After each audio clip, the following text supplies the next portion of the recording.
So I wanted to talk about the, I guess you could say, breaking news when it comes to the Seth Rich case. At first I really wasn't going to do a video because it's not really breaking news. We all know Seth Rich was murdered. We all know why Seth Rich was murdered. The breaking news came from an article from the Washington Times where the journalist who wrote the article mentions that Seth Rich's parents now concede that Seth was the source of the DNC leaks. This, of course, is something that we all knew. The only thing that it really changes, I guess, is there are many brainwashed people on the left that one of the talking points they had were, oh, you need to leave his parents alone. His parents are suffering. Leave the issue alone. Let it die. Who cares that there is no investigation going into his murder? Who cares that many of the people in charge of overseeing the investigation are direct relatives of Debbie Wasserman Schultz? Who cares that they call it a botched robbery when nothing was stolen from him? Who cares that there are reports that DC police have been told to stand down and not to investigate? We need to worry about Seth's parents' feelings. Well, I guess now we don't have to worry about that because Seth's parents apparently have come to terms with the fact that their son was the source for WikiLeaks, something that we all knew, something that Julian Assange all but said on international television. Reasonable people with any kind of technical background whatsoever realized that there was something wrong, that the FBI never inspected the DNC servers, yet swore up and down that they had been hacked by the Russians. You see, Seth Rich is that Jenga piece that if you pull it out, the whole tower comes crashing down. So this Russian collusion isn't just a cover for having lost an election. It's a cover for a murder.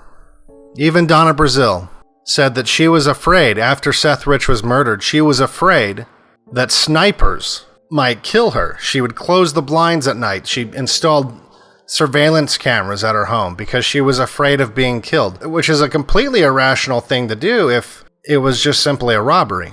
It is way beyond a shadow of a doubt.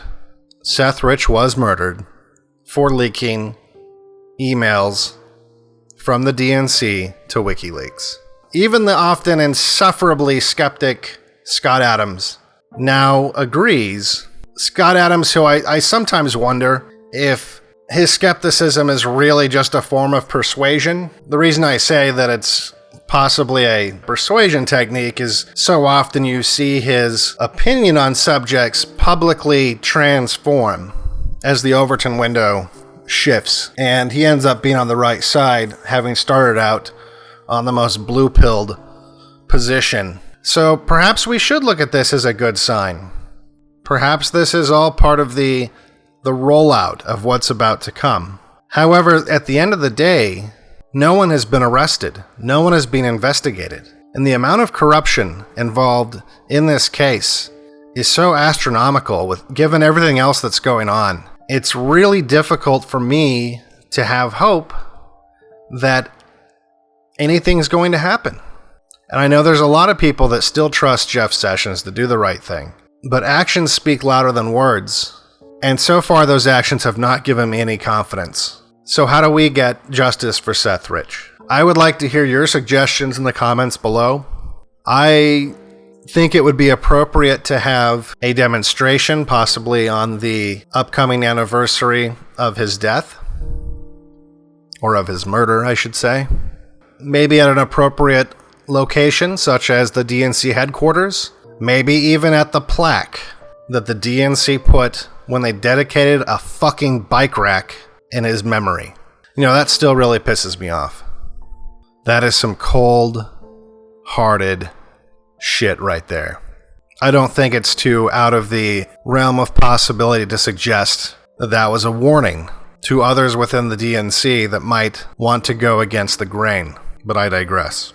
On the same day that the article about Seth Rich's parents in the Washington Times, that Seth Rich's parents now believe, as every reasonable person should, that Seth Rich was the source for WikiLeaks. On the same day, NBC News ran a story The headline is, Mueller eyes charges against Russians who stole and spread Democrats' emails. Now that's not a coincidence. Starts out, Special Counsel Robert Mueller is assembling a case for criminal charges against Russians who carried out the hacking and leaking. Okay, so already it's a lie. There was no hacking, and the leaking was done by Seth Rich. Of private information designed to hurt Democrats. Okay, well that's another lie.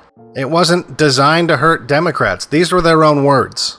So unless the Democrats were sending themselves fake emails to make themselves look bad, they were not designed to hurt Democrats. These were their own words. These were Democrats talking to each other. And if people knowing what they say to each other is damaging to them, that is not the same thing as information designed to hurt Democrats. But the last and most troubling part of this opening paragraph is, multiple current and former government officials familiar with the matter tell NBC News.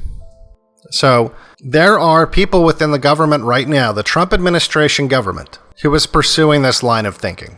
But what else would you expect from a Department of Justice run by Jeff Sessions, who recuses himself from anything and everything, Rod Rosenstein, who's directly implicated in the Uranium One scandal, among other things, and a special counsel, which should never have existed in the first place, triggered by James Comey, a traitor and a liar.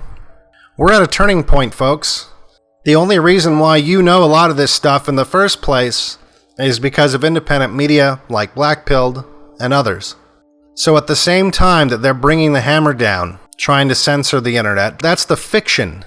Because look at NBC News, that's like a parallel universe.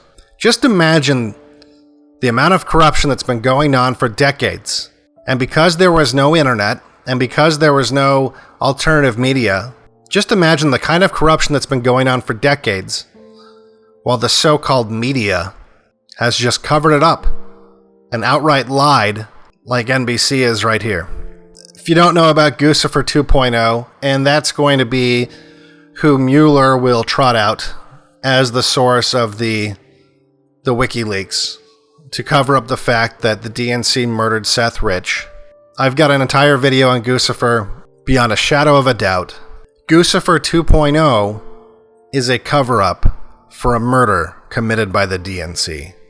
If no one is brought to justice in this case, if the people responsible for Seth Rich's murder go free, there is no republic.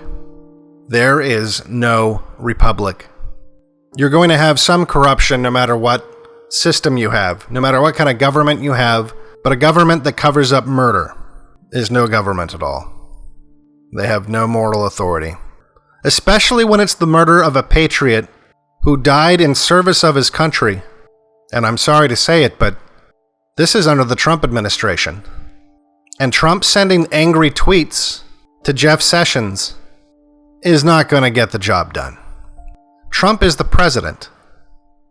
He can fire Jeff Sessions. He should fire Rod Rosenstein. He can order Jeff Sessions to investigate the Seth Rich murder. He can order Jeff Sessions to do precisely what he is tweeting to Jeff Sessions. A tweet is not an order. So it's moments like this that really explain why the name of my channel is BlackPilled. Because sadly, the reality is, if you can't expect justice when it comes to the assassination of a president, then how can you ever expect justice when it comes to the assassination of a low-level DNC staffer? For BlackPilled, I'm Devin Stack.